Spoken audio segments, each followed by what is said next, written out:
بسم آب وولد ومنفس قدوس أحدو أملاك آمين. يتبارك እግዚአብሔር أملاك أبوينا لذاب صحنا اسكزاتي ساعات قدمو خلو لعلو خلو نابزا ساعات زي أزب صحنا نايبوتاتنا ناي قدوسان أملاخ ناتناون أملاخ قدوس እግዚአብሔር سمو استخبرن زتمسجنن يخون أما أملاك ولاديتا أملاك قدست قدوسان تنجل ماريام سلفصوم أدونتا سلفصوم خبرا مسغانا يبصحيا خمؤون قدوسان أبوتاتنا قدوسان أديتاتنا بستواهم خبر متن كله مسغانا يبصحيا أبستفلالي عالم خوينكم زي منفساوي ميديا زي التكتاتلو صدرا እግዚአብሔር أمسكال تسغيلو ፍጹም ዝኾነ ሰላሙ ብዝሃበና በኢየሱስ ክርስቶስ ፍጹም ሰላም ሃመይ ትጸንሑ ሃመይ ትኾኑ ሰላም እግዚአብሔር ምስኹላትኩም ይኹን አም እግዚአብሔር ሰናይ ፍቃድ ንለሙዓንት ንመሃሮ ናይ ትምርትና ርእስ ዝኸውን መንገዲ ጻድቃን ዝብል እዩ እዚ ቃል እዚ ንረኽቦ ኣብ መዝሙረ ዳዊት መዝሙር 1 ቁጽሪ 6 እዩ እንኳዕ ንማይሌታይ ቅዱስ ያሬድ ወርሓዊ በዓልን ከምኡውን ብለሙዓንቲ ዓመታውን ወርሓዊ ክብረ በዓሎም ዝኾነ ቅዱሳን አቦታትና ቅዱሳን አዲታትና በሰላም አብጽሕኩም አብጽሕና መንገዲ ጻድቃን ብዝቃል እዚ አምላኽና ቅዱስ እግዚአብሔር ንህይወትና ዝረብሕ ንዓና ድማ ዝጠቅም ቃሉ ንካምህረና ቅዱስ ፍቃዱ ይኹነልና ለባ አምላክ ዳዊት ኣብ መዝሙሩ ኣፍታ ናይ መጀመርያ ክዝምር እንተሎ ሓቀኛ ናይ ብጽእና መንገዲ እንታይ ምዃኑ ይነግረና እዩ እቲ ሓቀኛ ናይ ብጽእና መንገዲ ድማ ዝጓዓዙ ቅዱሳን ጻድቃን ምዃኖም ብሓቂ መንገዲ ኸይዶም ድማ ኣምላኾም ቅዱስ እግዚአብሔር ዘመስገኑ ስለናቱ ድማ ዝመስከሩ ቅዱሳን ጻድቃን ምዃኖም ይነግረና ይረድእና እዩ አውዚ ዘመን እዚ ብጽድቅን ብሓቅን መንገድን ምኻድ እምቢ ዝበለና እዛ ናይ መዝሙረ ዳዊት ቀዳማይ ክፍሊ ዝኾነት ኣብ ናይ መጀመርያ ምዕራፍ 1 ዘላ ክናንብባ እንተለና ከመይልና ብጽድቅ መንገዲ ክንኸድ ከም ንኽእል እትመኽረና ናይ እግዚአብሔር ቃል እያ ስለ ሓቀኛ ብጽእና ድማ ክናገር እንተሎ ልበ አምላክ ዳዊት ከምዚ ዝብል ብምኽሪ ክፉኣት ዘይኸደ ኣብ መንገዲ ሓጥኣን ከዓ ዘይቆመ ኣብ መንበር መላግስቲ ድማ ዘይተቐመጠ ብፁዕ እዩ ይብለና ስለዚ ብናይ ብጽእና ብናይ ቅድስና መንገድን ምኻድ እንደሊ ኩሉ ብምኽሪ ክፉኣት ክንኸደ ይግብአና አውዚ ዘመን እዚ እዕርኽቱና ዝበሉና ሕማቕ ምኽሪ ክኾን ይኽእል እዩ ንኦም ከይንሕዝኖም ኢልና ብኽፍኣት መንገዶም ድማ ተጓዒዝና ህይወትና ናብ ሕማቕ መጻወዲ ጉድጓድ ዘእተና ብዙሓት ኢና ነገር ግን ብኽፉኣት መንገዲ ክንኸድ ከም ዘይግብአና ናይ ጻድቃን መንገዲ ድማ ብኽፉኣት መንገዲ ዘይምኻዶም እዩ አውዚ ዘመን እዚ ናይ ጽድቂ ስራሕ ክንሰርሕ ኢልና ገና ቆልዓ ኢኻ ኸዚ ንስሓ ኣትዩኻ ኸዚ ቆሪብኻ ኣበይ ክትበጽሕ ኢኻ ኢሎም መንፈሳዊ ህይወትና ናብ ድሕሪት ገዲፍና بعالم فتوت كله تسأمدنا كنبر زجبرنا خفوق مخري سناي زي خنا حساب زناجرنا እንኤው እዮም ከም ክርስቲያን መጠን ግን ብኽፉኣት ምኽሪ ክንጓዓዝ ይግብአናን ኣብ ቅዱስ መጽሓፍ ክናነብብ እንተለና ናይ ዕርኽቶም خفو مخري سميعوم ناي بعلوم هيوت نابزي قنع من قدي زمرحو بزوحات يوم ناي عركم مخري الناس سمعو تأمار حفتو تدفر زقبرو آمنون ناي عركو مخريو خفو زخونا مخري نجيرو ناي حفتو هيوت بلاشو ناي بعلو هيوتون آمود داتها زخفأ خوين ايو سامسون نازراوي after gize سوز نبرت زفكرا دليلا نايا نجر ساميعو بفلسطيناويان ايد تحيزو عينو عويرو نكموت سقاي ونكبزحو جيراتو بلوئيا ناتنا هيوتو سنتعي زمسل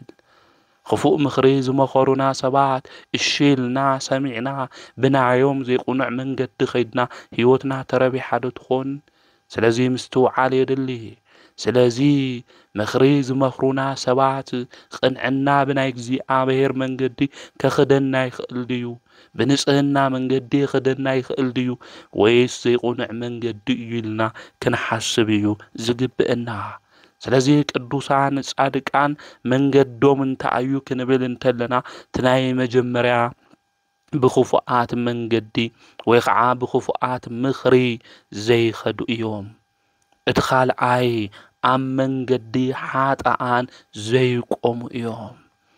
نحنا بحاطيات منقدي خندشعات اطويلنا نخون وقناتي عب حاطيات من قديت أطوم مبالت راح يخونن ناي حاطيات قبر سراح اندشع سريحنا يانخون سلازي بقدسنا من قدي بنسئنا من قد خيدنا مس عملاخنا مسكزي عمهير حبرت كنقبر اندحر دالينا خوينا عم من قد حاطيات تطو كنبليق بئنان عوز زمن زي حاتيات خمس صدق إذا تقصرلو زمن يوزلو سلستا ربعتان استي محاز خم جوز خم جغنا حفتقا مجلسي تغيروز قصرلو زمن الناقزينا للنا سلازي مستو عالب مبال يدلي خفوات مخرطات مسيئوم عب حاتيات بوطات اطو كنبل زقبرونا عند حر خوينوم نعوم قديفنا بناي صدق من قد نكنخد ناب عملاخ ناب اجزي عابهير كنسأل ايو زقبئنا ناي صادق عن من قدي عب حاتيات بوطا يخونتن تقوتو تبهل عمناي صدقي بوتا عبيت كريستيان جزي عابهير عينونا لبو نزل عالم عاوزن برلا بدمو دما نابز مسرتا ناي سيول برتات دما زي يخلوا نبيت كريستيان يوم اقاروم تطو زبل اقاروم ونزخدا ناوئين ناب حاتيات ناب جفرا غزا ناب نايت كلب كريستوس دما كخبرلو ناب زي خيل شمو ناب زي صوعلو بوتا ناي صادق ان اغري خدان نحنا ون بصدق منقد نكنملالس نخلنا مدحانيت نسو ኢየሱስ ክርስቶስ صوعنا ايو سلازي اب حاتيات منقد تطو كنبل اي قبئناي بحاتيات منقد تطويلنا ندحر نيرنا نسها زفتو نام نسها كنملس دما زدلي عبو سلازلنا نسها عاتيونا ناب لبنا كنملس يقبئنا سلازي منقد صادقان انت ايو كنبل انتلنا تمبل خالعي ام منقد حاتقان زي مقاميو تمبل سالساي ام منبري ملاقستي زي تقمتو يوم نحنا خزز تقمتنا يبوتا انت ايو وقناتي زلنا يبوتا انت ايو وازا فزازا نبلوم ويقع قلدتات زبزحو بوتا دينا زلنا ويسنا اكزي عابهير قال زنقرلو ناي قدوسان تاريك زنقرلو امن تاينا نئنا سوشال ميديا كنتك امن تلنا انت اينا نرئي وقناتي اتز تقمتنا لو منبر انت ايو زمسل ناب تيك توك نعطو انتلنا ان سمعوم نقرات انت ايوم اكزي عابهير قال دون سمع نخون او اتيونا ናይ እግዚኣብሔር ቃል ናብ ዝናገሩ ሰባት ዶ ኸይድና ፈለው ጌርና ንሰምዖም ኣለና ንኾን ናብ ዩቱብ መንደር ክንመጽእ እንተለና ቃል እግዚኣብሔር ዝስምዐሎም መንፈሳዊ ሚድያታት ዶ ንከታተል ኣለና ወይስ መንበርና ኣብ ዝቕልዱ ኣብ ዝሕጭጩ ኣብ ዘላግጹ ቁም ነገር ኣብ ዘይብሉ ቦታ ኢና ዘለና ስለዚ ዝተቐመጥናዮ ወንበር ወይ ከዓ መንበር ክነስተውዕሎ ይግብአና ኣዝኮ ትውልዱ ኩሉ ጠፊኡ ነውሩን ዘይነውሩን ዘይፍለየሉ ጊዜ እኮ ኢና ዘለና ንሕና ላይክ ስለንገብሮም ንሕና ኮሜንት ስለንጽሕፍ ንሕና ፈሎው ስለንገብሮም ኣብ ዕብዳን መንገዲ ዝኸድ ዘሎ ትውልድ እኮ ብዙሕ እዩ ካብቲ ናይ ዕብዳም ዝተቐመጠሉ ወንበር ግን ክወፅእ ይግብኦ ናይ ቅዱሳን ዓይኖም ክነስተውዕል እንተለና እኮ ቅዱሳት መጻሕፍቲ ዘንብባ እየን ነይረን ኣብ ፍጽምና ናይ ቅዱስና ብርኪ ምስ በጽሑ ድማ ኣምላኾም ቅዱስ እግዚኣብሔር ይምልከቱ ነይሮም ኣእዳዎም ንጸሎት እየን ዝዝርግሓ ነይረን ኣእጋሮም እውን ንጸሎት እየን ጠጠው ዝብላ ነይረን ጽድቂ ስራሕ እዮም ብመላእ ሰውነቶም ሁሉ ዝሰርሑ ነይሮም ንሕና ዝተቐመጥናሉ ወንበር ልክዕ ስለዘይኾነ ግን ኣብ ፌስቡክ ይኹን ኣብ ዝተፈላለየ ቦታ ይኹን ፕላትፎርምና ልክዕ ስለዘይኾነ ዝተቐመጥናሉ መንበር ናይ መላገጽቲ መንበር እንድሕር ኮይኑ ካብኡ ክንወፅእ ይግባእ ኣብዚ ዘመን እዚ ኸቢድ ዘመን ኢና ዘለና ሓሳውያን መምህራን ሓቀኛ መምህራን ምፍላይ እምቢስ ካብ ዝብለና ኸቢድ ዘመንና እዋን ኢና ዘለና ስለዚ ዝተቐመጥናሉ መንበር እንታይ ምዃኑ ምስትውዓል ልቢ ምባል የድሊ እዩ ስለዚ ናይ ጻድቃን መንገዲ ክንጓዓዝ ብኡ ድማ ክንመላለስ እንድሕር ደሊና ኮይና እዚ ናይ ጻድቃን መንገዲ እዚ እግዚኣብሔር ይፈልጦ እዩ ናይና መንገዲ እግዚኣብሔር ይፈልጦ ዶ ይኾን እግዚኣብሔር ይፈልጦ እዩ ማለት እግዚኣብሔር ይፈትዎ ዶ ይኾን እቲ መንገድና እሱ ወገናተይ ስለዚ ምስትውዓል ልቢ ምባል የድሊ እግዚኣብሔር ዝፈትዎ ስራሕ ክንሰርሕ እንድሕር ኮይና ናይ ጻድቃን መንገዲ ክንኽተል ይግብአና ብኽፉኣት ምኽሪ ክንኸድ የብልናን ኣብ ናሓጣኣን መንገዲ ድማ ጠጠው ክንብል የብልናን ኣብ መንበር መላገጽቲ ድማ ክንቕመጥ የብልናን ስለዚ መንገዲ ጻድቃን እንታይ እዩ እንድሕር ኢልና እዚ እዩ እዞም ቅዱሳን ጻድቃን እዚኦም ድማ ብሕጊ እግዚኣብሔር ዝሕጎሱ እዮም ናይ እግዚኣብሔር ሕጊ ድማ ብመዓልትን ብለይትን የስተንትንዎ ናብ ተግባር ድማ ይፍጽምዎ እዮም በብግዚኡ ድማ ፍረ ዝህቡ እዮም ኣብ ወሰን ወሓዚ ማይ ስለዝተተኸሉ ማየ ሕይወት ዝኾነ ኢየሱስ ክርስቶስ ናዩ ቃል ስለዝምገቡ ስለዝሰትዩ ፍረ ድማ በብግዚኡ ዝህቡ እዮም ቅዱሳን ጻድቃን ንሕና እውን ብጽድቂ መንገዲ እንድሕር ተጓዒዝና ናይ ጽድቂ ፍረ ኢና እናፍሪ ወገናተይ ዘይነፍሪ እንድሕር ኮይንና ግን ክንቁረጽ ኢና ኣብ ዮሐንስ ወንጌል ምዕራፍ 15 ክናንብብ እንተለና ዘየፍሪ ኦም ሁሉ ከም ዝቁረጽ ቅዱስ መጽሓፍ ይነግረና የርድአና እዩ ንሕና ምንታይ ከም ዝተተኸልና ክንፈልጥ ክንርዳ ይግብአና ኣብቲ ናይ ሕይወት ጉንዲ ዝኾነ መድኃኒት ንሱ ኢየሱስ ክርስቶስ ኣብኡ ዶ ተተኺልና ንኾን ጨንፈር ዶ ኮይንና ንኾን ወገናተይ ዘለምለመ ጨንፈር ኮይንና ፍረ ናይ ጽድቂ ሃይማኖት ኣብነት ንኻልኦት ኮይንና ብርሃን ናብ ቅድሚ ሰብ ዶ ይበርህሎ ይኾን ስለዚ ምስትውዓል ልቢ ምባል የድሊ እዩ ስለዚ ናይ ቅዱሳን ናይ ጻድቃን መንገዲ ሓቀኛ ናይ ብጽዕና መንገዲ እዚ ምዃኑ ቅዱስ መጽሓፍ ይነግረና ይርድአና እዩ እቶም ክፉኣት ድማ እዚ ተግባር እዚ ኣይፍጹሚ እግዚአብሔር ድማ ከም ዝፈርደሎም ቅዱስ መጽሓፍ ይነግረና ስለዚ ክፉኣት ብፍርዲ ሓጣን ኣብ ማሕበር ጻድቃን ኣይቆሙን እዮም እግዚአብሔር ንመንገዲ ጻድቃን ይፈልጦ እዩ እሞ መንገዲ ክፉኣት ግን كتفئيا يبلنا أو زجزي زي رئينا يو عبرق ريقو عشب ريقو نريقو كله ناي حاتيات نجرات كله لبنا بهيقو وزعاتو ناي حاتيات تقوار اكوي نجر انفس من لهم كله اتي ناي خفوعات من قدي حساو كله خمسة أف قدوس مصحف ينقرنا زي طف እግዚአብሔር ድማ ዝፈልጦ መንገዲ ጻድቃን ናይ ህይወት ፍረ ክነፍረሉ እንኽእል መንገዲ ንክንጓዓዝ አምላኽና ቅዱስ እግዚአብሔር ንኹላትና ይሐግዝና ብዚ ናይ ጽድቅ መንገዲ ብኽፉአት ምኽሪ ድማ ዘይኸዱ ኣብ ሓጥኣን መንገዲ ድማ ዘይቆሙ መንዮም ክንብል እንተለና በብዕለቱ ድማ ናይ እግዚአብሔር ቃል እናስተንተኑ ነኻልኦት ድማ ዝመገቡ ናይ ጽድቅ ፍረ ድማ ብዙሓት ንክህልዎም ብዝማሬ በምስጋና ድማ ናብ ኣምላኽ ቅዱስ እግዚአብሔር ክቐርቡ ካብ ዝገበሩ ቅዱሳን እንመንዮም እንድሕሪልና ብሎማዓንቲ ወርሓዊ በዓሉ እንገብረሉ ማህሌታይ ቅዱስ ያሬድ እዩ እዚ ማህሌታይ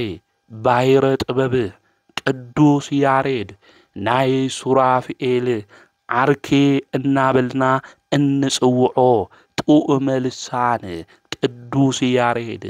ብናይ ጽድቅ መንገዲ ዝተጓዓዘ ሰባኪ ዘማሪ ሊቀ ሊቃውንት እዩ እዚ ቅዱስ አቦዚ በሐሙሽተ ሚእቲ ሐሙሽተ ዓመተ ምህረት ሚያዝያ ሐሙሽተ ኣብ አክሱም ከተማ እዩ ተወሊዱ አቡኡ አብዲዩ ይበሃል አዲኡ ድማ ታውክልያ ተባሂላ ትጽዋዕ አኩኡ ናይ አክሱም ገበዝ ከምኡ ድማ መምህር ዝነበረ አባ ጌዲዮን እዩ ቅዱስ ያሬድ ድማ ናይ እግዚአብሔር ትምህርቲ ምእንቲ ክፈልጥ ብመንፈሳዊ ትምህርቲ ድማ ምእንቲ ክጓዓዝ ኣብቲ ዘመን እሱ መምህር ናብ ዝነበረ ናባክኡ አባ ጌዲዮን አዲኡ ሒዛቶ ኸደት ኣብኡ ቤተ ጉባኤ ስለ ዝነበረ አዲኡ ድማ ናፍቲ ቤተ ጉባኤ እሱ ምስ ወሰደቶ ባሕረ ጥበባት ቅዱስ ያሬድ ኣብ ትምህርቱ ዘሪኦ ዝነበረ ውጽኢት ጽቡቕ የነበረን መምህሩ ድማ ይግስጾ ነበረ ይግስጾ ስለ ዝነበረ ናይ መምህሩ ተግሳጽን ቁጥዐን ምዕጋስ እምቢልዎ ናብ ኻሊእ ቦታ ክኸዲሉ ካብ አክሱም ከተማ ድማ ጉዕዞ ጀመረ ካብ አክሱም ከተማ ንእሽተይ ምስ ወጽህ ድማ ኣብ ሓንቲ ጽላል ከፍ በለ ኣብኣ ከፍ ኢሉ ድማ ማይ ጸሚእዎ ስለ ዝነበረ ሰተየ እታ ቦታሳ ማይ ኪራህ ተባሂላ ቤተ ክርስቲያን እውን ኸዚ ተሰሪሕላ እዩ ካብ አክሱም ንእሽተይ ውጽእ ምስ በልና እንረኽቦ ቦታ እዩ ቅዱስ ያሬድ ኣብኡ ከፍ ኢሉ እናሃለ ጻጽ ካብ ላዕሊ ናብ ታሕቲ ክትወርድ ክትወድቕ እንተላ ተመልከተ ዛ ጻጽ እዚኣ ፍረ ደልያ እያ ናብ ላዕሊ ትወጽእ ነይራ ነገር ግን ንትፍረ ከይረኸበት 7 ሻዕ ወዲቓ መበል ሸውዓይ ድማ ክትወጽእ እንተላ ንዛ ጻጽ እዚኣ ተመልከተ ንዛ ጻጽ እዚኣ ተመልኪቱ ድማ ናይዛ ጻጽ እዚኣ ጽንዓትን ተስፋ ዘይምቑራጽን ትዕግስትን ድማ ተባሃረ እግዚአብሔር አምላክ ከምህረና እንድሕር ደልዩ ወገናተይ በብዙሕ ነገር ንኹልና እየምህረና እዩ ንሕና ግን ነስተውዕልልና ዶ እዩ ፍጥረታት ስለ እግዚአብሔር እየምህሩና እዮም ስለ እግዚአብሔር ይነግሩና እዮም ንሕና ግን ነስተውዕልልና ዶ እዩ ና ቅዱስ ያሬድ እዛ ጻጽ እዚኣ ምሰምህረቶ ተመሊሱ ናብ መምህሩ ድማ ኸይዱ እዩ ሚስጥራት ሁሉ ድማ ተገሊጽሉ ብሓደ ግዜ ድማ ብዙሕ ዝኾኑ መጻሕፍቲ ተማሂሩ ይፈልጥ ከም ዝነበረ ቅዱስ ታሪኩ ናይ ቅዱስ ያሬድ ይነግረና ይርድእና እዩ። ና ቅዱስ ያሬድ መጀመርያ ጽቡቕ ውጽኢት የነበሮን ድሓረ ግን ናብ ልቡ ተመሊሱ ዛጻጸውን ኣምሂራቶ ናይ መምህሩ ተግሳጽ ድማ ኣብ ትምህርቱ ጽቡቕ ውጽኢት ከምጽእ ምኽሪ ምዃኑ ተረዲኡ ናይ መምህሩ ወንበር ተኪኡ እዩ ቅዱስ ያሬድ። ናግዚአብሔር አምላክ ብዙ መንገድ እዚ ብዙሕ ነገር የምህረና እዩ ወገናተይ። በህይወት ዘመንና ሁሉ ተስፋ ክንቆርጽ ከም ዘይብልና ተስፋ ቆሪጽና ዘይድሊ ውሳነ ብህጹጽ ክንውስን ከም ዘይብልና ክነስተውዕል ይግብአና። ኣብዚ ዘመን እዚ ቸኩልና ሓጺጽና ዝስተኻኸል ነገር እናሃለወ ብናይ በዓልና ስምዒት ተረዲእና ናብ እግዚአብሔር ከመልከትና ወሲና ህይወትና ብሓደጋ ንእቱ ብዙሓት ንኤና ኢና። ስለዚ ኣብ ጸሎት ውሽጢ ኮይና መልስና ዘይተመለሰ ብትዕግስቲ እግዚአብሔር ምጽባይ ከምኡውን ብናይ በዓልና ተሓሳስባና ተጓዓዝና ትዕግስቲ ዘይብልና ተስፋ ንቆርጽ ድማ ናብ እግዚአብሔር ገዛ መጺና መልስን ዘለው አምላክ እግዚአብሔር ክንልምን ይግብአና። ናዚ ጻድቅ አቦና ቅዱስ ያሬድ ተስፋ ብዘይ ምቁራጹ ትዕግስቲ ድማ ካብኣ ተማሂሩ خزي ليك داي بيت كريستياننا ماهيتوتنا بلنا انصو ابون كون بصيحو ايو نا قدوس ياريد እግዚአብሔር ዜማ ገሊጽሉ እዩ። እግዚአብሔር ዜማ ከገልጽሉ እንተሎ ድማ ኣብ ሰማያዊ ዘሎ ስርዓት ሁሉ ቅዱስ ያሬድ ተማሂሩ የዚም ነበረ። አውዚ ግዜ እዚ ንጉስ ዝነበሩ አፄ ገብረ መስቀል እዩ። ቅዱስ ያሬድ ድማ ዜማ የዚም ነበረ። እዚ ዜማ እዚ ከዚም እንተሎ አሙራደ ቃል ድማ ብዙ ሕዝብን መኳንንትን እቲ ንጉስን ድማ ተአከቡ። አውዚ ግዜ እዚ ቅዱስ ያሬድ ሚዛም ጀመረ። ቅዱስ ያሬድ ካብ ሰማይ ዝሰምዖ ና መላእክት ዜማ ድማ የዚም ነበረ። ዋይ ዜማ ዘሰማይኩም መላእክት ቅዱስ ያሬድ ዝሰምዖ ዜማ ናይ መላእክት ዜማ እዩ። ነፍስኻ ዝምስጥ በቅድስና መንገድ ክትኸድ ዝገብር አምላክ እግዚአብሔር ከተመስግን ዝገብር ናይ ጽድቅ መንገድ ዝመርሕ ዜማ እዩ ናይ ቅዱስ ያሬድ ዜማ። ስለዚህ ቶም ህዝብን መኳንንትን እቲ ንጉስን ኣብ ዘለዎ ቅዱስ ያሬድ ዜመ። ቅዱስ ያሬድ ከዚም እንተሎ አፄ ገብረ መስቀል ተመሲጦም ሒዞሞ ዝነበሩ በትረ ንግስና ድማ ቅዱስ ያሬድ ክዝምም እንተሎ ከምኡ ክዝምም ኢሎም ንቅዱስ ያሬድ እግሩ ወቅዕዎ። ቅዱስ ያሬድ ተመሲጡ እዩ ዝዝምር ዘሎ። አፄ ገብረ መስቀል ውን ተመሲጦም እዮም ዘለው። ቅዱስ ያሬድ ብዜማ ተመሲጡ ኣብ እግሩ ዘሎ ናይ በትረ መንግስቶም ሓጺን ደሙ እናፈሰሰ እዩ ነይሩ ቅዱስ ያሬድ። ነገር ግን ተመሲጡ እዩ ነይሩ ወገናተይ። ከምዚ ተመሲጥና ዶ ንዝምር ንኾን ንጽሊ ንኾን ወገናተይ። ቅዱስ ያሬድ ጽንዓቱ ተመልከትዎ፣ ናዜማ ተመስጡኡ ተመልከትዎ። خذ ዘለው ዝማሬታት መዝሙር እንብሎም ከምዚ ተመሲጥና ስለ ነብስና ጉዳይ ክንሐስብ ሰማያዊ ነገር ክንሐስብ ደይገብሩና አለው ይኾኑ። ናይ ቅዱስ ያሬድ ዜማ ከምዚ ዝበለ እዩ ወገናተይ። ግእዙ እዝሉ አራራዩ ከምዚ ዝበለ ሰማያዊ ነገር ክንሐስብ ዝገብረና ብተመስጦ ድማ ሰማይ ሰማያት ክንሐስብ ዝገብረና ዜማ እዩ። እቲ ንጉስ ውን ተመሲጡ እዩ ነይሩ። ቅዱስ ያሬድ ዝማሪኡ ምስጋንኡ ጠጠው ምሳበለ እቲ ንጉስ ናይ በትረ ንግስንኡ ኣብ ቅዱስ ያሬድ እግሩ ኮይኑ ደም ድማ ፈሲስዎ ተመልከቱ። አፄ ገብረ መስቀል ሐዘኑ ቅዱስ ያሬድ ብተመስጦ ዝነበረ ስለዝኾነ ስለዚህ ናይ ቅዱስ ያሬድ ዝማሬ ከምዝ ዝበለ ተመስጦ ዘለዎ እዩ ወገናተይ ልቢ ዝምስጥ እዩ ናይ ቅዱስ ያሬድ ዜማ ናይ ቅዱስ ያሬድ ብዙሓት ደቀ መዛሙርቱ ድማ አፍረየ ንብዙሓት ድማ ናይ እግዚአብሔር ዜማ መምህር ኮይኑ አምህረ ናይ ዜማ ስርዓት ብምንዳፍ ድማ ናይ ዓመት ቀለም ድማ ቅዱስ ያሬድ አዳለወ መጻሕፍት ድማ ቅዱስ ያሬድ ጸሓፈ ቅዱስ ያሬድ ዝጸሓፎም መጻሕፍቲ ድጓ ጾመ ድጓ መዋሲት ዝማሬ ምዕራፍ አንቀጸ ብርሃን እውን ዝደረሶ ቅዱስ ያሬድ እዩ ኣብ ቅድሜ ታቦተ ጽዮን ኮይኑ ቅዱስ ያሬድ አንቀጸ ብርሃን ዝደረሰ ጻድቅ አቦ እዩ ቅዱስ ያሬድ ከም ንህቢ ካብ ቡልያትን ካብ ሐዲሳትን ናይ ሊቃውንቲ ትምህርትን ቀሲሙ መጻሕፍታት ዳልዩ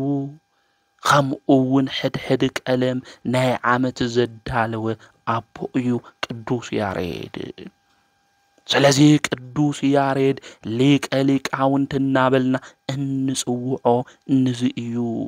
ምድራዊ ክንብሎ እንተለና ቅዱስ ያሬድ ሰማያዊ እዩ ሰማያዊ ዜማ ሒዝልና ዝመጽእ እዩ ቅዱስ ያሬድ ልበ አምላክ ዳዊት ናመላእክት እንጀራ ሰባት በሊዖም ኢሉ ክናገር እንተሎ ናይ መላእክት እንጀራ ዝማሬ እዩ ምስጋና እዩ እቲ ናይ መላእክት ጥዑም ዝኾነ ዝማሬ አምላኾም ስሉስ ቅዱስ ዘመስግንሉ ሒዙልና ዝመጸ ባሕረ ጥበባት ንሱ ቅዱስ ያሬድ እዩ ስለዚህ ቅዱስ ያሬድ አፍቲ ዘመን እሱ ብትብዓት ኮይኑ ብዙሓት ደቀ መዛሙርት ድማ አፍረየ ብዙሓት ብናይ ጽድቅ መንገድን ከዱ ብናይ ቅዱስና መንገድን ከዱ አምላኾም ቅዱስ እግዚአብሔር ብዝማሬን ከምስግኑ ዝገበረ ቅዱስ እዩ ቅዱስ ያሬድ ናይ ቤተ ክርስቲያን ዓምድ እዩ ናይ ውሽጢ ማህቶት እዩ ቅዱስ ያሬድ ናይ ቤተ ክርስቲያንና ሕይወት መንቀሳቀስ እዩ ቅዱስ ያሬድ ዜማ ካብ ዘምጽእ ነይሩ ከመይልና ንእግዚአብሔር ነመስግኖ ነርና ንኾን ወገናተይ ናን ቅዱስ ያሬድ ማዕረክ ኾን ዝኽእል ዜማ እውን ኣብ ዓለም የለን ናይ ዜማ ጀማሪ በዓል ቅኔ እዩ ቅዱስ ያሬድ በዓል ቅኔ ኮይኑ መተርጉም እዩ ለቅዱስ ያሬድ ሊቅ ኮይኑ ቅዱስ እዩ እግሩ ድማ ብጽቡቕ መንገዲ ዝተጓዓዘ እዩ ልቦንኡ ናብ ቅድስና መንገዲ ዝተጓዓዘ ሊቅ እዩ ቅዱስ ያሬድ እዚ ቅዱስ እዚ አቦናዚ በቁንዓት መንገዲ ዝኸደ እዩ ኣብ ኃጢአተኛታት መንበር መላግስት ድማ ጠጠው ዝበለ ዘይተቐመጠ ቅዱስ አቦ እዩ ቅዱስ ያሬድ ስለዚህ በብጽዕና መንገድ ክንጓዓዝ ናይ ቅዱስና መንገድን ክንጓዓዝ ካብ ዝገብሩና ሓደ ሕይወቱ ድማ ዘምህረና ቅዱስ ያሬድ እዩ ናይ ቅዱስ ያሬድ ሕይወት ክንምልከቶ እንተለና ገድሉ ክናንብብ እንተለና ቅዱስ ያሬድ ካብ አክሱም ወፂኡ ኣብ ደብረ ሃዌ እስራኤል ክልተይ ዓመት ምስ እንስሳ ኮይኑ በረዶ ዝበዝሖ ዝሑል ቦታ እዩ ቁሪ ተዓጊሱ አምላኹ ቅዱስ እግዚአብሔር አገልግሉ እዩ ቅዱስ ያሬድ ስለዚህ ቅዱስ ያሬድ ሊቅ ጥራሕ ይኾነ ናይ ሕይወት ትምህርቲ ዘምህረና ጻድቅ እውን ምዃኑ ቅዱስ ያሬድ ሁልና ክንፈልጥ ክንስተውዕል ይግብአና ስለዚህ ቅዱስ ያሬድ ናይ ሕይወት መምህር እዩ بزيمو طرحنا مبزحتنا نفلطو طعم لسان ሊቀ ሊቃውንት እናበልና ልክዕዩ ከምኡውን መጻሕፍት ዝተርጎመ እዩ ቅዱስ ያሬድ መጻሕፍት ከም ንህቢ ዝቀሰመ እዩ እቲ ናይ መጽሐፍት ቃል ድማ ብዜማ ጥራሕ ዘይኾነስ ብህይወት ዝነበረ ቅዱስ አቦ እዩ ቅዱስ ያሬድ ስለዚህ ውልዳን ቅዱስ ያሬድ ዝኾንና ንሕና በብፅዕና በቅዱስና መንገድን ክንጓዓዝ ብዝማሬ መንገዲ ኸይድና ናይ ሓጥኣን መንገዲ ገዲፍና ናይ ክፉኣት መንገዲ ገዲፍና ንክንኸድ ቅዱስ ያሬድ ንኹልና ዓብዪ መምህርና እዩ ስለዚህ ቅዱስ ያሬድ ናይ ዝማሬ ጀማሬ በዓል ቅኔ ዓርኪ ሊቃውንቲ ናይ ቤተ ክርስቲያን ብርሃን ካህነ ስብሃት ከምኡውን ማህሌታይ ልኡለ ስብከት እዩ ናይ ሱራፊ ድማ ኣምሳል እዩ ቅዱስ ያሬድ ብለማዓንቲ ዕለት 11 ክኾን እንተሎ ኩሉ ሻዕ በዓሉ ንገብረሉ ጻዲቅ ቅዱስ ካህን ኣቦ እዚ ማህሌታይ ቅዱስ ያሬድ እዩ ናይ ቅዱስ ያሬድ በረከቱ ረድኤቱ ኣማላድነቱ ምስ ኩልና ህዝበ ክርስቲያን ይኹን መንገዲ ጻድቃን ዝተጓዓዘ ጻዲቅ ኣቦ እዩ ከምኡውን ብናይ ጽድቂ መንገዲ ዝተጓዓዙ ብለማዓንቲ ድማ ዓመታዊ ክብረ በዓሎም እንገብረሎም ጥቅምቲ 11 በዓሎም ዝኾነ ቅዱሳን ኣቦታትና ኣዴታትና እንእው እዮም ካብኣቶም ሓንቲ ቅድስት ጲላግያ ትበሃል ኣዶ እያ እዛ ኣዶ እዚኣ ብለማዓንቲ ጥቅምቲ 11 በዓለ ዕረፍታ እዩ ኣብ አንጾኪያ ዓዲ ትነብር ዝነበረት ወለዳ ድማ ካሃድያን እዮም ነይሮም እግዚአብሔር ዘምልኹ ንጣዖት ድማ ዝምብርከኹ ዝነበሩ እዮም ንሳውን ምስ ወለዳ ብዚ ዝረኸሰ መንገዲ እያ ትጓዓዝ ነይራ ኣብ ዳመስተ ወይ ከዓ መጫወቱ ቦታውን እናወዓለት እትደርፍ ከምኡውን ባመንዝርና መንገዲ እትጓዓዝ ዝነበረት እያ ብሓደ እዋን ግን ናይ ገሃነም ሓውን ናይ ዘለዓለም ስቃይ እንታይ ምዃኑ ንኣመንዝራታት ክግስጽ እንተሎ ኤጲስቆጶስ ጳውሎስ ሰምዕቶ ምኽሩ ድማ ብልባ ሓደረ ካብዚ ግዜ ጀሚራ እቲ ዝነበራ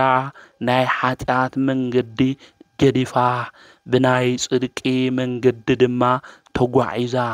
በአብ በወልድ በመንፈስ ቅዱስ ድማ የአምን የኢላ ተጠሚቃ ናብ ክርስትና መንገዲ መጽአ እያ እግዚአብሔር አምላክ ንሕና ክንሞት በሞት መንገዲ ድማ ክንቀሪ ዘይደሊ አምላክ ምዃኑ ብናይ ቅድስና መንገዲ ብናይ ጻድቃን መንገዲ ተጓዒዝና ፍረ ሃይማኖት ክነፍሪ ዝደሊ ቅዱስ ኣቦ እዩ ከዚያ ምንታይ ኢና ዘለና ህይወትና እንታይ እዩ ዝመስል ወገናተይ ኩልና ኣብ ሓጢአት ክንህሉ ንኽእል ኢና ኣብ ዝረኸሰ መንደር ክንህሉ ንኽእል ኢና ነገር ግን ኣምላኽና ቅዱስ እግዚአብሔር ንኹልና ይፈትወና እዩ ካብ ሓጢአት መንደር ወፂና ናብ ጽድቂ መንገዲ ናብኡ ንክንመጽእ ዝጽበየና ሕያዋይ ኣቦን ጓሳን እንኤና እዩ ምላኽና ቅዱስ እግዚአብሔር በኃጢአት መንገዲ ኸይድና ክንጠፍ ኣይደሊ ናብኡ ክንመጽእ እዩ ዝደሌና ክምሕረና ድማ ይቅርታ ክገብረልና ድማ ናይ ደቅን ክንኾን ድማ ኣምላኽና ቅዱስ እግዚአብሔር ንዓና ይደሊ እዩ ወገናተይ ፍቅሪ ዝኾነ ምሕረት ዝገብር ኣቦን ኣምላኽን እዩ ዘለና ብምሕረቱ ክምሕረና بفقر መንገዲ ድማ ክንጓዓዝ ንክገብረና ናብ እግዚአብሔር አምላኽና ክንምለስ እዩ ዝግብአና ዛ አዴና ዚአውን ጲላግያ አቀዲማ እኳ ብዝረኸሰ መንገዲ በኃጢአት መንገዲ እንተነበረት እግዚአብሔር ናብ ጽድቅ መንገዲ ክትመጽእ ገይሩዋ እዩ نحنا ونا بصدق من قدي نكنمس أملاخنا እግዚአብሔር كل الشعب يصوعنا أيو ناي مدحان معالتي حاز أيو بقدوس وانجيلو آمينكم نسها آتيكم ناباي تملسو إلو زصوع قويتا أملاخ نسو እግዚአብሔር أيو كان ملس انتلنا دما عم ملائكة عالم عوي حاجوس خمزخون أبلوك عاش وانجيل معرف عصر تحمش شيء نجرنا أيو سلزي عملاخنا قدوس እግዚአብሔር كن ملس انتلنا نصون خمز حجوس عم ملائكة عالم دما حاجوس خمزخون قدوس مصحف ينجرنا أيو سلزي عملاخنا قدوس እግዚአብሔር تمالكو خمز نير خايخة تمالكو زو سريح خايخة تمالكو زو سريح خيخي النابلة حاتياتنا زي صب محرت كجبرنا زدلي أبون أملاخن مخانو مفلات مردع يدل إيو إذا عدينا زيا بلاغيا مجمريا صرحا زنبرة أب حاتيات من دريو نيرو بملكي عادما إنا تمكحت بزوحات بزرخس من قدنك خدو اتجبر زنبرتيا نابلبا مستملست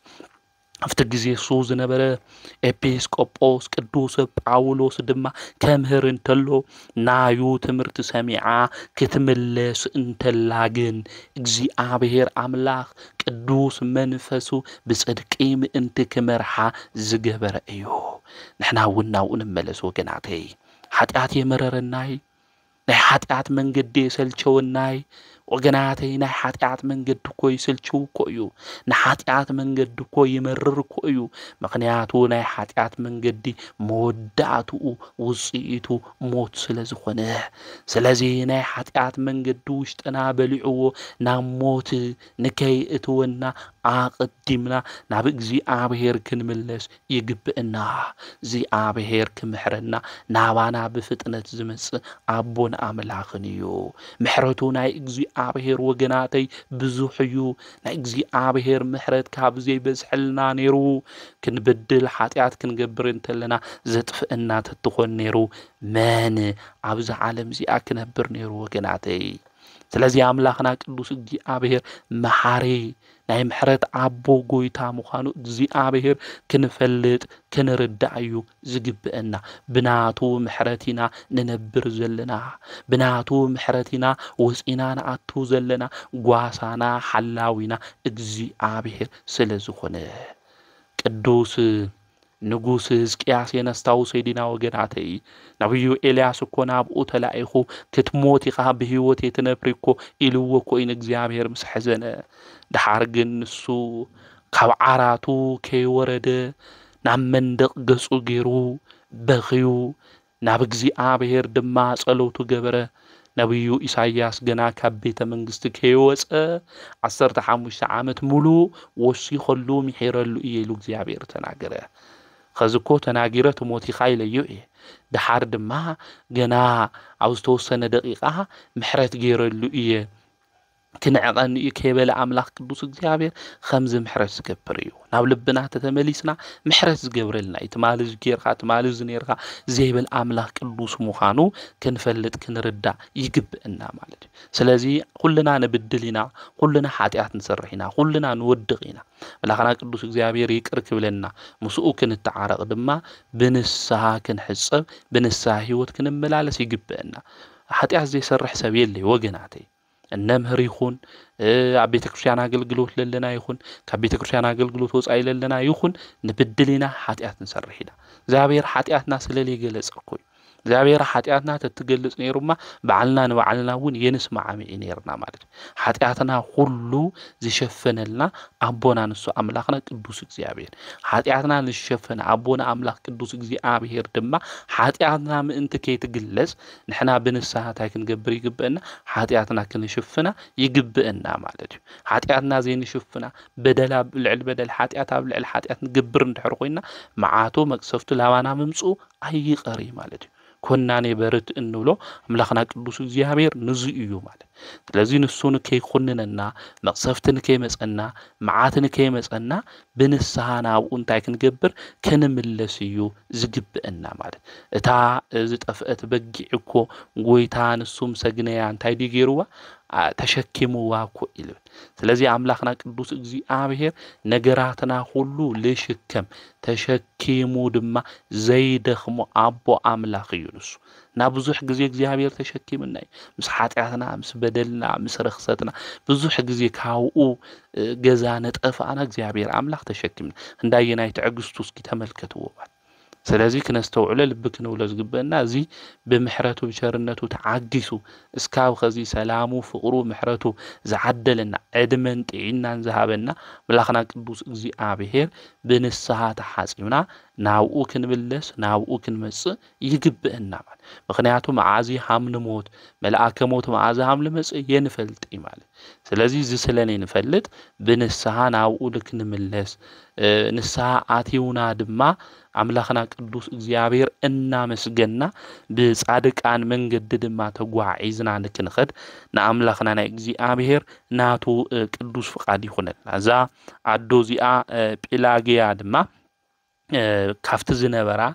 ናይ ሓጢያት ስራሕ ሁሉ ወፂኣ እያ ማለት እግዚአብሔር ሓጊዝዋ ካብኡ ወፂኣ እያ አምላክና ቅዱስ እግዚአብሔር ካፍቲ ዘለናዮ ሓጢያት ሁሉ ዘውፅእ አምላክ እዩ ማለት after ጊዜ እሱ ዝነበረ መምህሩን ሰሚዓ ተመሊሳ እያ ማለት እዩ ንሕና ብዙሕ ጊዜ ንሰምዕና ንእግዚአብሔር ቃል ተመሊስና ዶ ንኾን ወገናት ናይ ቤተ ክርስቲያን ተልእኮ አኮ ምእመናን ንስሓ አትዮም ቅዱስ ዝኾነ ስግኡ ክቡር ዝኾነ ደሙ ንክበልዑ ናብ ቅዱስ ቁርባን ንክቀርቡ ምግባር ናባይ ቀረቡ ከብርህልኩም ኢሉውን ቅዱስ መጽሐፍ ስለልነግር ኣብ ነገራትና ሁሉ የበርሂሉ ጽልምት ምስሉ ለና ለሎ ገንዘብ ሒዝናውን ሐምሌ ሓዝና ለኾነሉ ሁሉ ብክንክን ልብለና ለሎ የበርሂል ብለና ለሎ ኮላኡ ስለሊ ቀረብና እዩ ስለዚህ ላኡ ልክንቀርብ ድማ ላብ አምላክና ቅዱስ እግዚአብሔር ንስሓ ዝብሃል ናይ መንፈሳዊ ሳሙና ነው ብኡ ሓጺውና ላብ ቅዱስ ቁርባኑ ክንቀርብ እዩ ልግብአና ማለት እዩ ስለዚህ አውዝ ዘመን ዝለለና መንእሰያት ሁሉ ብንስሓ ክንመላለስ ይግበና ናይ ቤተ ክርስቲያን ተልእኮ አውን እዚ እዩ ናይ ቤተ ክርስቲያን ትምርታውን እዚ እዩ ሰባት ናይ ክርስቶስ ስግኡ ደሙ ክበልዑ ክሰትዩ ማለት እዩ ክርስቶስ እውን ለምህረና እዚ እዩ ስጋይ ልበልዐ ደመይ ልሰተየ ናብ ዘለዓለም ህይወት እንየው ናይ ዘለዓለም ህይወት እንረኽበሉ እቲ ሓደ እንታይ እዩ ተባሂሉ ስግኡና ደሙ እዩ ማለት ብስግኡ ደሙ በሊዕና ሰቲና ድማ ሚስጥራት እንድሕር ተኻፊልና ኮይና ናይ ህይወትና ናይ ድሕነት መንገዲ ንሕዘለና ማለት ስለዚህ ናይ ቤተ ክርስቲያን ትምህርት ንሕና እውን እናምሮና ቅዱሳን ህይወት ዝእዩ ትንብል እንተለና ቅዱሳን ናብ ቅዱስና መንገዲ ለመጽኡሉ ብንስሓ ተመሊሶም አምላኾም እግዚአብሔር አመስጊኖም ናዩ ክቡር ዝኾነ ስግኡ ከምኡውን ቅዱስ ዝኾነ ደሙ በሊዖም ሰትዮም እዮም ንሕና ከዚ ብንስሓ ነናዶ خزي ናይ ክርስቶስ ስግኡ ደሙ ንበልዕ ለና ንሰትይለና ዶ ብንመሃሮም ትምህርትስ 30 ጽድኾነ ጽቡቕ ናይ ሃይማኖት ፍረ ነፍሪለና ዶ እዩ መንገድ ጻድቃን ግን በብግዚኡ እንታይ ፍረ ትህብ አዋሓዝማይ ከምዘላ ተኽሊ እዩ ዝብል ማለት ወሓዝማይ ናይ ህይወትና ማይ ዝኾነ ንሱ ክርስቶስ እዩ ቃሉ እዩ ወንጌል እዩ ናይ ቤተ ክርስቲያን ውን ተምሮ እዩ ፍረ ክነፍሪውን ይግብአና እና ኃጢአታ ተናዚዛ ናብ ዝቀንዐ ሃይማኖት ድማ እዛ አዶ እዚኣ ተመሊሳ እቲ ዝነበራ ነገር ሁሉ ሓዲጋ ከምዚ ዝበለ እዩ ዘድልየና ምጭካን የድልየና ሓደ ሸዕ ወገናት ንሓጢአት ጨኪና ምግዳፍ አውዚ ጊዜ ዝኮ መጽውቱ ተባሂልና ንምጽውቲና ዝግወሩ ሰናይ ተግባር ተባሂልና ንሰርሒና ጾሙ ተባሂልና ንጾሚና ስገዱ ተባሂልና ንሰግድ ካብ ሓጢአት ውጽኡ ክንበሃል እንተለና ግን ይኸብደና እዩ ማለት ጨኪና ክንወጽ ግን ይግበና ካብ ሓጢአት ውን ክንላቀቅ ይግበና መስቀሉ ተሸኪም ይከተልን ማለት ውን ኮዚ ካብ ሓጢአት ካብ ክፋአት ሁሉ ወጽኡ ናይ ጽድቅ ቀንበር ታይገ ይሸከም ማለት እዩ ማለት ስለዚህ ንሕና ክርስቲያን በህይወት ዘመንና ክንነብር እንተለና ካብ ሓጢአት ክንወጽ ይግበና አዛዶ እዚአውን ጨኪና ካብ ሓጢአት መንገድ ንዘመናት ካብ ዝነበረቶ ተቀሚጣቶ ዝነበረት መንበር ገዲፋ ጠጠዊላቶ ዝነበረ ናይ ሓጢአት መንገድ ገዲፋ ብናይ خفؤات ምኽሪ ትኸዶ ዝነበረት መንገዲ ሁሉ ገዲፋ ፍረ ጽድቂ ከተፍሪ መንገዲ ጻድቃን ክትጓዓዝ ዝኸኣለት ኣዶ እያ ማለት ብናይ ቀደም ኃጢአታውን እናተጸጸተት ብጾም ብጸሎት ብስግደት ሰውነታ ምድኻም ድማ ጀመረት ናይ ኣወዳት خدان تخديناون ناب إيروساليم خدت أو زخبر بوتاتات كلون سجدت تسالمت ناب إيروساليم ليك باباسات دما تملست ناي دك أنستيود دناجل قدامات زنبرة دما ناب أول آخا نايمن كسنا خدان تخديناون بصنع تجادلو تسميدا 3 عامت ملو نيرا بلمو عن تجزيابي رجل جلا بسلام دما عريفة أيام نهمز زبالة هيوتيو كله الناس غير نجزيابير محارب مخانو فليتنا كافتو زلنا يو نحاتيات من قد موس آمان كافتو زلنا يو زيد اللي من قد تادخلو قديفنا ناو صدق من قدي كنمسيو لقبئنا نام وزحتنا خويدنا للو دخيمنا ون انبيلنا للو ازيو كنودق نخلينا ملاليسنا كتنسقن يقبئنا صاديق شو عتشع يودق شو عتشع انتوان يتنسي سلازي موداق للو خوينو جن بنسا دما كنتنسي يقبئنا هذا حدث حاتيات يسرحمو اي اغزيابير كون اي حاتيات سلاز وزحه اي محرني لنا نناغر سبات انين كافتا حاتياتنا بالعلي الاغزيابير الحزنو السو محاري يخون إلنا إن الناقر أيو مالك سلازي أملاخنا قدوس إغزيابير محاري سيطان ون لغورو كوزكوي مجمرع حاتيات كنسرح يقبرنا حاتيات كنسرح من منقر هاملي يخون ينقر دحارقن مسرحنا عتا حاتياتينيا عتا بدلنيا التارخص زغيرخا زسريحخا حميل خلاو እግዚአብሔር ክትخديلو ተስፋ ይቆርጽና ማለት ስለዚህ ግን ንሕና በኃጢአት ኳ ተወደቅና ድኻምና ሁሉ ዝፈልጠልና አምላክ ቅዱስ እግዚአብሔር ስለዚህ ክንገብሮ ልግበእና ታዩ ክንደክም ንኽእሊና ንወድቅና ካብ ውድቀትና ድማ ከትንስእና ዝኽእል ኃይልና ዝኾነ አምላክና ቅዱስ እግዚአብሔር ሃምለሎ ፈሊጥና ብንስሐ ክንመላለስ ብጾም ብጸሎት ድማ ክንخدዩ ልግበእና ሰይጣን ግን ሁሉ ሻዕ ተስፋ ክንቆርጽ ካብ እግዚአብሔር ክንርሕቕ እዩ ልገብረን ተስፋ ከይቆረጽና አምላክና እግዚአብሔር ጸገርና ናው መጽና ካብ ኃጢአት መንገድ ወጽና በቅዱስና መንገዲ ሐምዛ አዴና ዚአ ቅድስት ጲላጊያ ክንመላለስ እግዚአብሔርን ሁሉና ይሐግዘና ካብ ኃጢአት መንገድ ወጽያ ናብ ቅዱስና መንገድ ስለልመጸት ብለም አንቴ እዛ አዴና ዚአ ካፍቶም ቅዱሳን عديتات نايلنا نصوعن حنتي يا مالتي سلازي እግዚአብሔር ካብ ዝረኸሰ መንደር አውጽኡ ናብ ቅዱስና መንገድ ለምጽ ዝተአመነ አቦ አምላኽ እዩ እግዚአብሔር ማለት ስለዚህ ዘመኔ ሁሉ ኃጢአት ሰሪሐ በዲለ አሜለላኡ ከድገለ ክንብል ይብል እዚ ዝሰርሕናዮ ኃጢአትና በደልና ሁሉ ተጸጽይትና ንስሐ በምእታውላው ክንምለስ ይግበና ምክንያቱ ቤተ ክርስቲያን ፍርድ ቤት ይቆንጥ ቤተ ክርስቲያን ናይ ሕክምና ገዛያ ዝፍውሱና ድማ አውኡ ዘለው ዘግልግሉ መን እዮም ማለት ካህናት እዮም ናይ ምእሳርም ናይ መፍታሕም ስልጣን ዝተዋሃቦ ንሳቶም ስለዝኾነ ማለት ስለዚህ ኃጢአት ተጸይፍና ናይ ጽድቅ መንገድ ሒዝና ብናይ ጻድቃን መንገድ ክንጓዓዝ ይግበእና ማለት እዩ ከምኡውን ብለም አንተ ጥቅምቲ 11 በዓለ ዕረፍቱ ዝኾነ ቅዱስ አቦኒዮ እዚ ቅዱስ አቦ እዚ ፓትርያርክ እዩ ናንጾኪያ ፓትርያርክ ዝነበረ ቅዱስ ያዕቆብ ተባሂሉ ዝጽዋዕ እዩ እዚ ቅዱስ አቦዚ በሃይማኖቱ ምኽንያት በፍላይ አርዮሳውያን አሳዲ ደሞ እዮም ብዙሕ ጊዜውን ኣብ ደሴት ተቀሚጡ እዩ እቲ ዘአምኖ እምነት አይክሕዲ ስለዝበለ ብዘአመኖ መንገድውን ስለዝተጓዓዘ ኣብቲ ዘመንሱ ዝነበሩ ካህዲያን ብዙሕ መከራ ኣብጽሖምሉ እዮም ኣነስ ተማሃርኽዎ ካብ ቦታተይ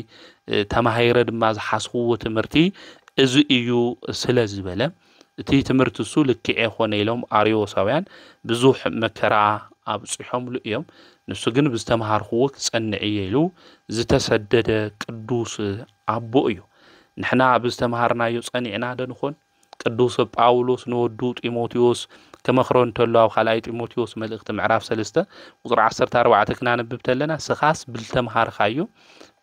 ብዝተረዳእካዮ ጸኒዕካ ንበር ኢሉ ቅዱስ ጳውሎስ ክመኽሮ እንተሎ ልወዱ ንሰምዕና ማለት ፍቲ ዘመን እሱ ሐሳውያን መምህራን ስለ ዝነበሩ እቶም ሐሳውያን መምህራን ድማ ንሕና እውን መምህራን ኢና ሐዋርያት ኢና እናበሉ ብዙሓት የስሕቱ ስለ ዝነበሩ ንስኻ ግን ብዝተማሃርካዮ ብዝተረዳእካዮ ጸኒዕካ ንበር ኢሉ ንወዱ ንጢሞቴዎስ ክመኽሮ እንተሎ ና መንፈስ ወዱ ማለት እዩ ቅዱስ ጳውሎስ ንሰምዕና ንሕና ብልተማሃርናዮ ንጸንዕ ኣለና ዶ قدم خزل بالتمهارنا يو نجرا هايمانو تصنعنا دون خون ويس عاوز زمن زبل مسو لكع بلي خونه تحدثاوያን ትምርቲ ተጸሚድና ኢና ንኸድለና ስለዚህ ምስተውዓል ልብ ማል የድሊ بالتمهارካዮ بالተረዳእካዮ ጸኒዕካ ንበር ኢሉ ቅዱስ መጽሐፍ ከምዝናገር ሁሉ ብዝተማሃርናዮ ብዝጸናዕና ያው ዘመን እዚ መጽሐፍ ቅዱስ ሃም ባዕሎም ገይሮም ለትርጉሙ ሰባት ነው ሃም ድሌቶም ገይሮም ቅዱስ ጴጥሮስ ግን ይነግረናል መጽሐፍ ቅዱስ ወይም ለእግዚአብሔር መንፈስ ለለው መጽሐፍ ክንትርጉሞ ልግብእና ብናይ ባዕልና አተሐሳስባ አምለ ይሆነ ይመክረና ይነግረና ያመለክቱ ምክንያቱ ቅዱሳት መጻሕፍት ተጻሐፉ በእግዚአብሔር መንፈስ ቅዱስ እዮም ተጻሐፈም ክትርጎሙ ልኹሉውን በመንፈስ ቅዱስ ክንጽልይን ሓደ ሰብ ዘይጽልይ ዘይጾም ሰቁሉ ብናይ ባዕሉ መንገድ ኸይዱ መጽሐፍ ቅዱስ እናጣመማ ሓንቲ ጥቅስ ሒዙ ልጥፍ ብዙሕ ይሉሉ بالتمهارناي بالتردعناي ግን ታይክንገብ ጸኒዕና ክንነብር ይግብእና ማለት ስለዚህ እዚ አቦዙሁን አፍተ ዘመን እሱ ዝነበሩ ካህዲያን አርዮሳውያን ካመንበሩ